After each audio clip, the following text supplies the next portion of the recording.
नमस्कार, the wire Hindi में आपका स्वागत है। मैं हूं मीनाक्षी।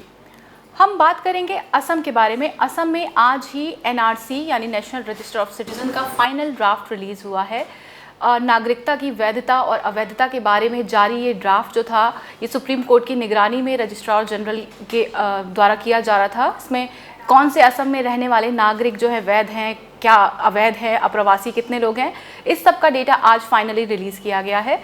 इस बारे में हम और बातचीत करेंगे द वायर की डेप्यूटी एडिटर संगीता बोरा पिशारोती जी से। संगीता जी, आपका स्वागत है। सबसे पहले ये बातचीत हम पिछले 1 साल से कर रहे हैं, पर फिर भी आज मैं पहला सवाल यही पूछना चाहूँगी कि अगर एक आम व्यक्ति समझना चाहता है कि एनआरसी क्या है, तो वो इसे कैसे समझे?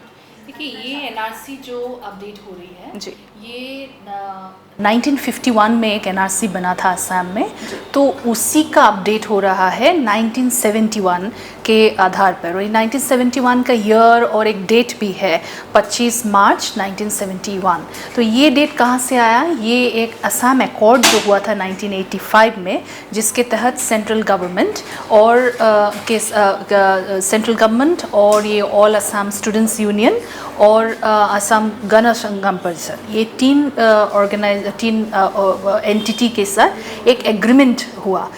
तो उस एग्रीमेंट के तहत जो 6 साल का जो एक एंटी इमिग्रेंट एजिटेशन, जिसको स्टूडेंट्स एजिटेशन ऑफ असम करके जाना जाता है, तो वो एजिटेशन ख़त्म हुआ उसमें। तो उसी डेट के आधार पे 33 साल बाद जाके ये ख़त्म हुआ है आज। तो ये भी, लेकिन मैं एक बात कह देना चाहती हूँ, ये फाइनल ड्राफ्ट है, ये फाइनल एनआरसी नहीं है। तो उसमें ये जो आंकड़े आप बता रहे हैं, ये 40 लाख जो 7,707, तो ये उसमें से बहुत सारे चीज़ें, बहुत सारे लोग फिर फाइनल में जाएंगे। तो ये एक फाइनल ड्राफ्ट है। तो मेन एग्जैक्ट जो असली ड्राफ्ट है, जो एकदम फाइनल डॉक्यूमेंट है, वो अभी तक बना नहीं है। वो दिसंबर 31 तक बनने का अभिवन देता है, और ये सुप्रीम कोर्ट का निगरानी में है। तो ये अभी तक का डेट तो दिसंबर 31 तक है, लेकिन क्या पता वो आगे बढ़ भी सकता है, क्योंकि ये बहुत बार बढ़ चुका है इसका डेडलाइन। जी, यानी कि जिन लोगों के नाम छूटे हैं, अभी उन्हें अवैध नागरिक नहीं कहा जा सकता। जी नहीं, एकदम नहीं। जी नहीं। तो ऐसे में जो बताया गया है कि 3.29 करोड़ 3 करोड़ के लगभग लोगों ने आवेदन किया था, जिनमें से 2.89 करोड़ लोग जो हैं उनका नाम लिस्ट में आया है। बाकी जो 40 लाख के करीब जो लोग बच रहे हैं, इनका नाम नहीं। अब इन 40 लाख लोगों के पास क्या रास्ता है? कैसे? देखिए, इसमें ये जो डिवाइड अगर आप करें उस आंकड़ा को, तो उसमें से है कि एक 2.48 लाख लोग होल्ड पे है। तो ये होल्ड का मतलब क्या है? तो ये जिनके फैमिली में कोई भी डाउटफुल वोटर का केस लड़ रहा है, या उनको नोटिस मिला है, या कोई ऐसे लोग हैं जिनको फॉरेनर्स ट्राइब्यूनल होते हैं। तो ये ट्राइब्यूनल में अगर कोई फॉरेनर बना है, तो ये फिर उसके बाद वो अपील करते हैं हायर कोर्ट्स में। तो अगर ऐसे केसेस है उनके फैमिली में, तो ये पूरे फैमिली को होल्ड पे रखा गया है। तो ये अभी तक तय नहीं है कि वो फाइनली इंडियन सिटीजन है कि फॉरेनर है, ये हायर कोर्ट्स डिसाइड करेंगे। और जब ये होगा तो ये लोग इसके अंदर आ जाएंगे। और उसके बाद जो रिजेक्टेड में आता है 37,59,707 केसेस। तो उसमें जो केसेस है, उसमें बहुत सारे छोटे छोटे एनोमलीज के लिए भी लोग वहाँ पे उनके नाम नहीं आए हैं, उसमें रिजेक्ट हुए हैं। तो ये जो लोग हैं उनका क्या होगा? अभी 7 अगस्त में कुछ फॉर्म्स दिए जाएंगे। आप एनएसके जो है, एनआरसी के जो सेवा केंद्र है, अलग अलग जगह में बिठाया गया है। तो ये सेवा केंद्र में आप जाएंगे और आपको वजह जाननी पड़ेगी कि आपको किस लिए रिजेक्ट किया गया है। तो ये जो उनके साथ जो ऑफिसर्स हैं, वो आपको बताएंगे कि आपके केस देख के कि ये हुआ है। फिर आपको एक फॉर्म दिया जाएगा। तो ये फॉर्म के बाद आप क्लेम्स एंड ऑब्जेक्शंस के लिए ये अगस्त एंड में से और सितंबर एंड तक 1 महीना का समय मिलेगा आपको वो फॉर्म फिलअप करने के लिए। उसके बाद एक प्रोसेस चलेगा कि बहुत सारे केसेस तो उसी में ख़त्म हो जाएगा। फिर उसके बाद जो जाके फाइनल जो एनआरसी बनेगा, जो असली एनआरसी बनेगी, तो उसके बाद भी मौका मिलेगा। जैसे कोई एनआरसी में, फाइनल एनआरसी में नाम नहीं आया, तो वो क्या करे? तो वो जाके फॉरेनर्स ट्राइब्यूनल जो है उन पे केस लड़ सकते हैं। अपने आप को प्रूव करने के लिए। और फॉरेनर्स ट्राइब्यूनल जो है बहुत सालों से असम में चल रहा है। पहले 36 था और सुप्रीम कोर्ट ने इनको 100 कर दिया है। तो ऐसे बहुत सारे केसेस बहुत सारे डिस्ट्रिक्ट्स में है। तो वो केसेस में अगर वहाँ पे भी आपको फॉरेनर आप बने और आप प्रूव नहीं कर पाए तो आप हाई कोर्ट जाएंगे, फिर गुवाहाटी हाई कोर्ट, फिर गुवाहाटी हाई कोर्ट के बाद आप सुप्रीम कोर्ट आएगा। तो ये बहुत लंबा प्रोसेस है। बहुत सारे लोग ये आंकड़े कोई देख के कह रहे हैं कि ये फॉरेनर है, ये वो ऐसी बात नहीं है। ये क्या पता कोई बहुत ही नंबर कम हो जाए बाद में अगर केसेस लड़े तो। छोटी छोटी चीज़ें में भी बहुत सारे लोग अटके हुए हैं। यानी जिस तरह की बातें चल रही हैं कि लोगों को डिटेंशन कैंप्स में भेजा जाएगा या हिरासत में लिया जाएगा, क्या ये सच है? जी देखिए, अभी तो यूनियन होम मिनिस्टर जो है राजनाथ सिंह, उन्होंने कई बार कहा है कि डिटेंशन कैंप में नहीं जाएंगे। एक्चुअली क्या है, इतने जगह भी नहीं है। ये 6 जो जेल्स है, डिटेंशन सेंटर बना के रखे हैं, वो जेल है एक्चुअली, और अलग लोग भी रहते हैं उसमें। और उस एक्यूज्ड और बाकी एक्यूज्ड और जो है वो डिटेनीज और हैं। और उसके बाद एक ज़मीन ये सरकार से पहले वाला सरकार के समय से ही ये काम शुरू हुआ था कि एक डिटेंशन सेंटर सेपरेटली चाहिए, क्योंकि जेल्स इस्तेमाल कर रहे हैं। तो उसमें भी एक अप्रूवल लैंड का आया है, लेकिन कोई बना नहीं है। तो ये इतने सारे लोगों को अगर डिटेंशन सेंटर में रखने के बाद में भी हो तो ये कैसे रखेंगे? ये एक बहुत बड़ा इशू सेंटर और स्टेट गवर्नमेंट के सामने है। जी, यानी डिटेंशन का जो इशू है वो प्रैक्टिकली भी अभी पॉसिबल नहीं है। जी, इसके अलावा हम बात करते हैं डॉक्यूमेंटेशन की। जब एनआरसी की तरफ से 14 डॉक्यूमेंट्स दिए गए थे, उसमें कई चीज़ों पर हमने बात की थी, जैसे पंचायत सर्टिफिकेट्स थे, बर्थ सर्टिफिकेट्स थे। इसमें सीधे सीधे कहा गया है कि फादर लीगेसी आपकी होनी चाहिए। आप असम से ही लौटी हैं अभी, आप बहुत सारे ऐसे गरीब तबके के लोगों से मिले जिनके पास कोई भी डॉक्यूमेंट्स नहीं है। वो पूरा मसला जो है, गरीब कैसे साबित करे कि वो यहीं के रहवासी हैं, ये पूरा मसला है। जी देखिए, एक बहुत अच्छा सवाल है इसमें, क्योंकि बहुत सारे लोग गरीब तबके के हैं इस स्टेट में। अगर आप देखें तो उसमें लेगेसी डेटा है। जिससे लेगेसी डेटा कैसे बना, तो ये जो है 51 और बाकी जितने भी इलेक्टोरल रोल्स है, 71 तक जो इलेक्टोरल रोल्स है, उसको डिजिटाइज किया गया।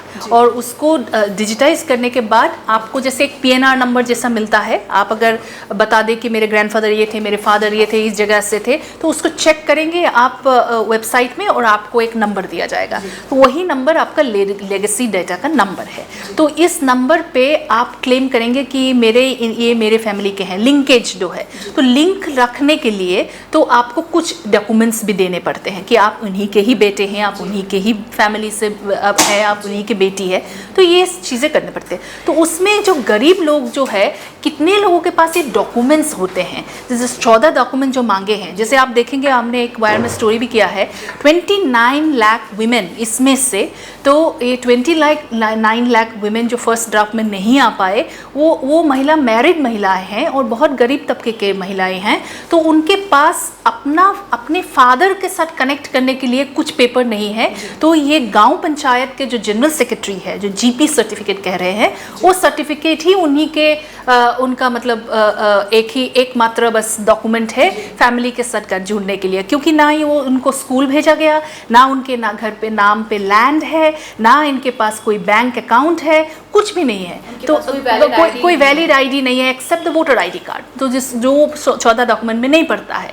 तो इसमें ये सब चीज़ें, बहुत सारी चीज़ें हैं। और ऊपर से बर्थ सर्टिफिकेट मांग रहे हैं। तो बर्थ सर्टिफिकेट का अजीब सा एक बात है उसमें, वो मुझे थोड़ा स्ट्रेंज लगा, क्योंकि भारत में आप एक बर्थ सर्टिफिकेट, ऐसा बर्थ सर्टिफिकेट मांग रहे हैं जो इसमें 1 साल के अंदर अंदर उसको रजिस्टर किया हो।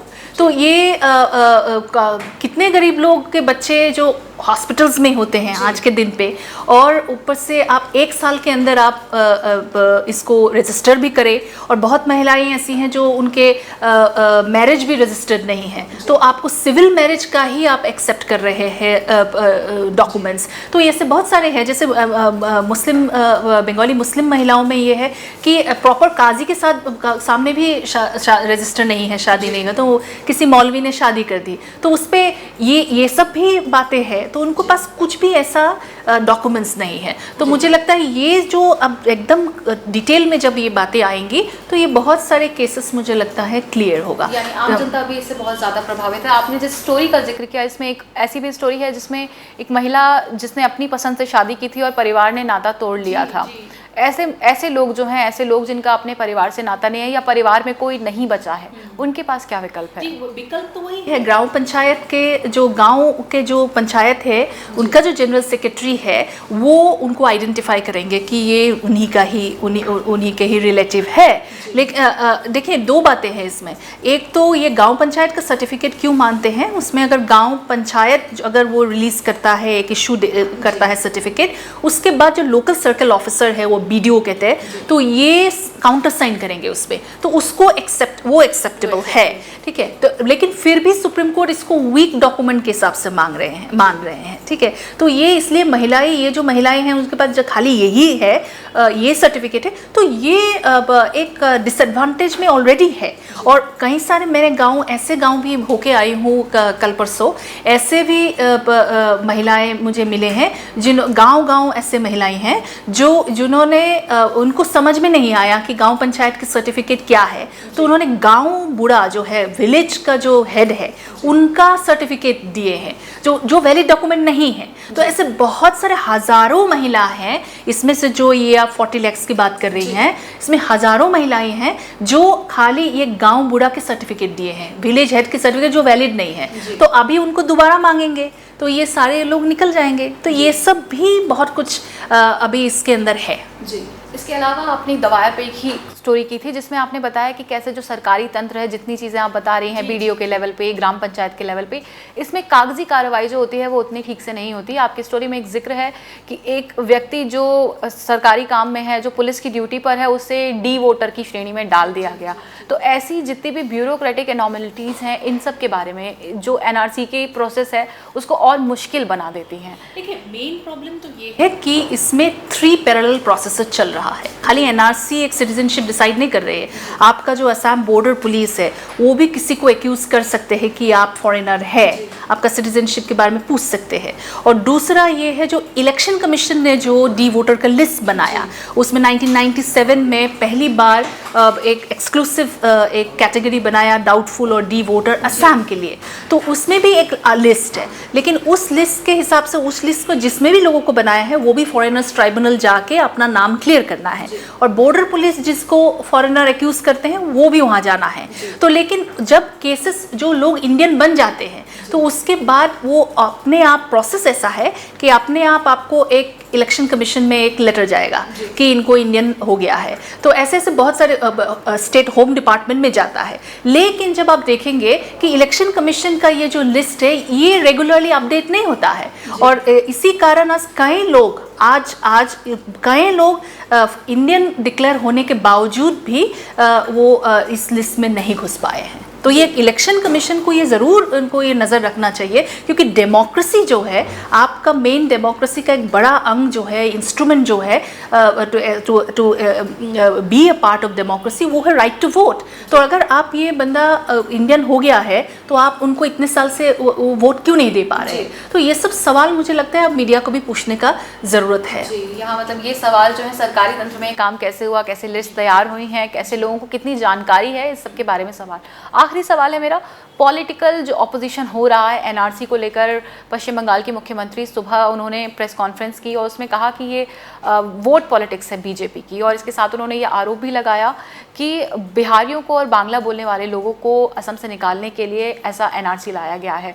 और विपक्ष भी है जिसने घेरा, राज्यसभा में कार्रवाई नहीं हो पाई। ये सब जो पॉलिटिकल ऑपोजिशन है, इस पर आप क्या कहेंगे? देखिए, ये जो आंकड़े जो है इस पे तो पॉलिटिक्स खिला ही जाएगा, और आपको याद रखना पड़ेगा कि 2019 पास है, तो ये एक बड़ा इशू है उसमें।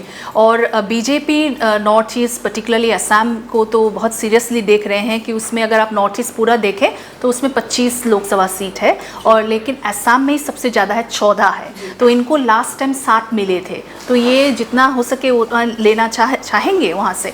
तो इसमें तो ये पॉलिटिक्स तो और नेशनल पॉलिटिक्स के हिसाब से देखिए, क्योंकि बीजेपी सरकार है वहाँ पे, तो ये पॉलिटिक्स तो मुझे लगता है बहुत चलेगा अभी इस पे। लेकिन मीडिया को पॉलिटिक्स की नज़र रखते हुए भी एक कड़ी नज़र तो ये जो लोगों की कहानी है, जो प्रोसेस है, उस पर बहुत कड़ी नज़र रखना पड़ेगा। जी, यानी कि मीडिया को चाहिए कि इस वक्त सरकार और राजनीति से ज़्यादा वो आम जनता के ऊपर क्या प्रभाव पड़ेगा एनआरसी का, उस पर है। जी, हमारे साथ आप जुड़ी, आपका शुक्रिया, धन्यवाद। द वायर के और वीडियोस देखने के लिए सब्सक्राइब करें और बेल आइकन पर क्लिक करें। स्वतंत्र पत्रकारिता की आर्थिक मदद करने के लिए डिस्क्रिप्शन में दिए गए लिंक पर जाएं और अपनी राशि चुनें।